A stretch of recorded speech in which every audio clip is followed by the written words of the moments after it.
Okay, so today we're going to look at the sine rule. Sine rule is one of our trig rules relating, in this case, to non-right angled triangles. So since the sine ratio, we know for a triangle that sine theta is opposite over hypotenuse. But this one here only really applies to right angled triangles. So that one there, you need right triangle perpendicular for your triangle there. The sine rule is a little bit different. The sine rule takes a non-right angled triangle, so let's draw up a triangle here, and it gets you 3 points, A, B, and C, and labeling our sides is going to be side C, side A, and side B here. The sine rule says sine A on A equals sine B on B equals sine C over C. And you can expect to be given this on a formula sheet. We'll derive it in a minute, but that's what the rule says at this stage, and you are required to know how to use it. We're only going to look at the most basic case of the sine rule today, though, just for getting through it for time purposes. There is an alternative way of writing the sine rule, so you can also write it upside down. A on sine A equals B on sine B equals C on sine C.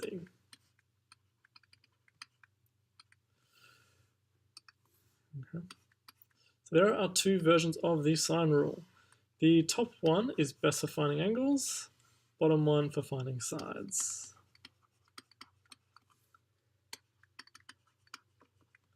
Okay, we'll derive those in a second for you. Let's go over here. So we need to know how to use our sine rule. So taking an example, if I just draw another triangle over here. So any time we use the rule, we only really use two components. So we might take these two here, might be what we're going to use first. Okay, so we're looking at here, well, sine A and sine B, they're two angles. So if we come back across, look at over there, it's two angles. Big A, big B, angle, angle, little a, little b are sides. Okay, so I'm looking at corresponding angle and side, angle and side. So for an example, if I give you this one here, and I say this is going to be 100 degrees, this is going to be, say, 8 meters, and I also give you x here, and this can be 40 degrees. Well, firstly, labeling so we don't get all mixed up, it's pretty common. That can be A, that can be B, that can be C. So in terms of sides, this is little a, this is little b, and this is little c. So what we're going to use for our example here, we're using C here, and the opposite side there. We're also using A and the opposite side there as well. Okay. Looking back at my rule says for sides, the bottom one, A on sine A equals B on sine B equals C on sine C. So I've got A's here, I've got C's here. So A on sine A is going to be 8 on sine 100.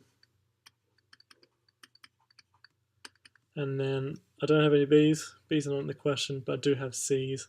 So my C's here, I have x on sine 40. Okay, this is now an equation that needs solving. Solving my equation, both sine 40 and sine 100 are constants. So they are just going to be some number, some decimal. You should know that from your right angled trig. So to get x by itself, we're going to multiply both sides by sine 40. So multiply by sine 40 here. These will cancel, and I get that 8 sine 40 on sine 100 equals x. This goes into the calculator, so get my calculator out. 8 sine 40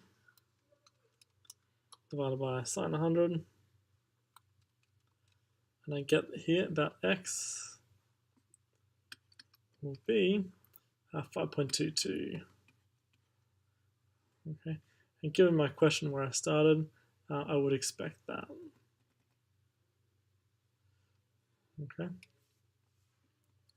let's grab another example.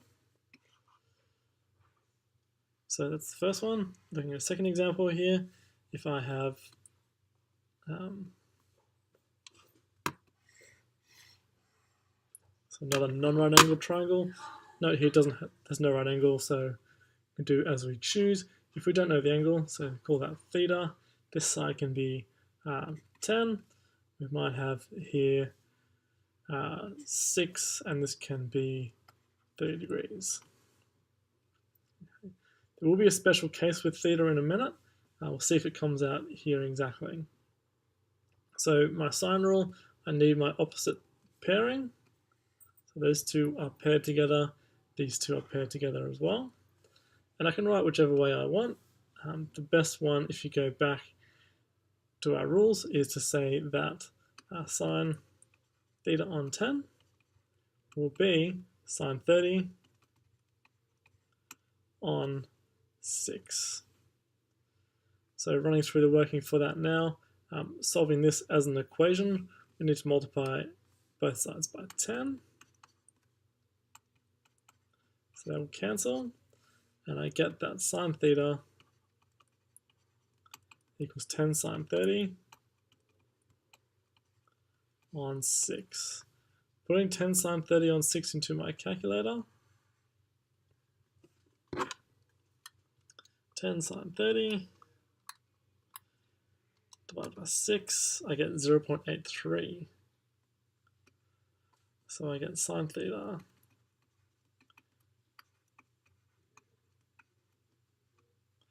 and it actually repeats. 0.83 repeater. Fine there. This kind of creates an interesting situation. So sine theta is 0.83 repeater. Normally what you do, you just whack in shift sine to get the value of theta. So theta, if you do that, if I shift sine my answer, I get 56 degrees and 26 minutes, or 27 minutes by the time I round it. But it turns out here's actually two possible answers. Okay. One of the properties of the sine rule is that sometimes, well, when we do trig curves, this will turn up again.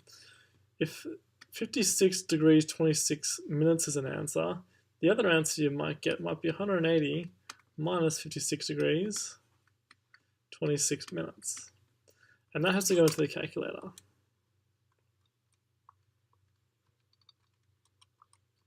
So in doing that, that would get me, theta would be 133 degrees and 33 minutes.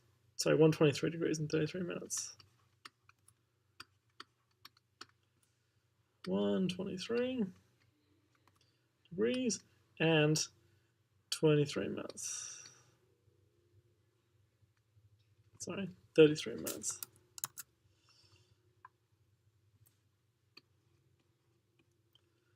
Okay, so I do get two answers in here. It's important to check this second case. Quite regularly forgotten. Okay, when we come to our, like I said, when we come to our trig curves, when we look at our quadrants, we'll investigate why we do get this second case here. Always finding angles using sine, check the second case. Always check that second case. Okay, we'll do one more example, and then I'll show you how you can derive the sine formula. So drawing ourselves a nice non-right angled triangle. Sorry, it's not exactly straight. If I had here x and I had 100 degrees here, I had an angle of 40 degrees again here, and I'll make this to be 3 meters. Try and find the size of x in here.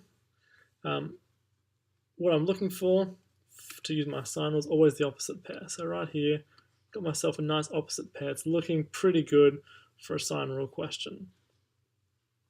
In terms of my x here, my opposite pair would have to come from this corner. Okay, the 100's opposite over here. So if those two are together, we don't know what that is, so we do need to work out, well, what could this value down here be?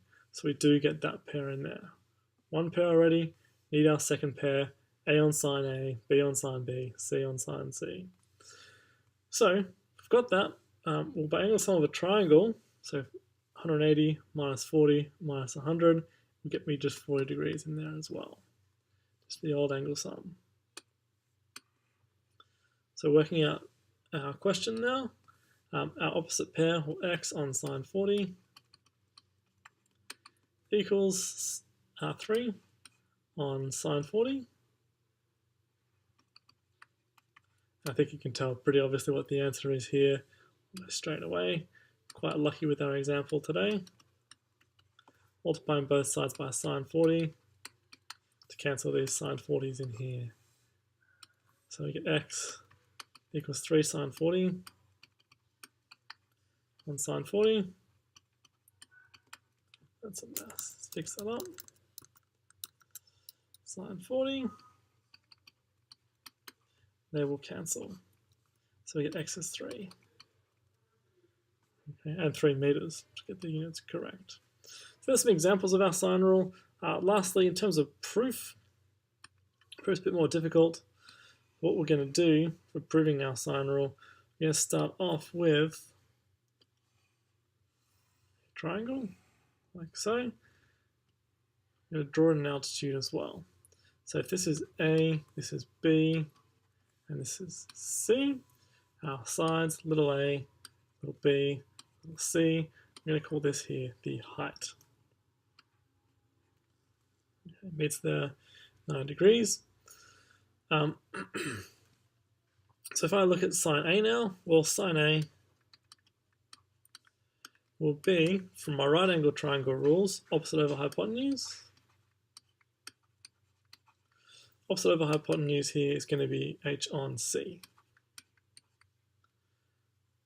Okay, that's on this side of the triangle. On this side over here, sine c. Again, opposite over hypotenuse. Opposite here is going to be h. Hypotenuse is a. It's h on a. Working these a little bit more, a little bit of massaging. If I kind of ignore this middle section in here, then sine a equals h on c. If I multiply both sides by c, they will cancel. And I will get that c sine a equals h. If I do similar over on this side, multiplying both sides by a's here will cancel, and I'll get that a sine c equals h. Since they're both equal to h, I'm going to put them together.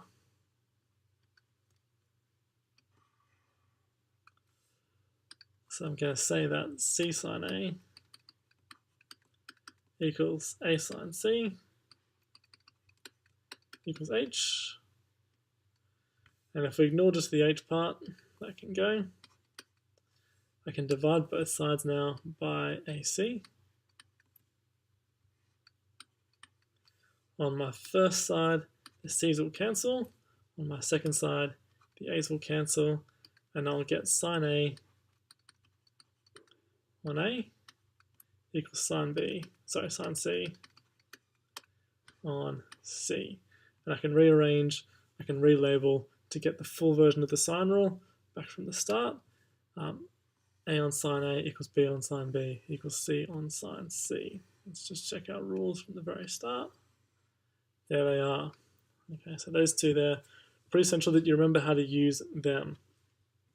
Things to watch out for. Make sure you're labeling correctly, make sure you're getting those double pairs, and then always check the special case. Okay, so in finding the angle, always check the special case there. Just to note on the special case, here my angle came out to be 123 degrees, 33 seconds. What's important here, I've got to check that will actually make sense in my triangle. So if I have this theta here, and that's equal to 123 degrees, by angle sum of a triangle, 123, and 30 is 153. that comes in under 180, so that will work.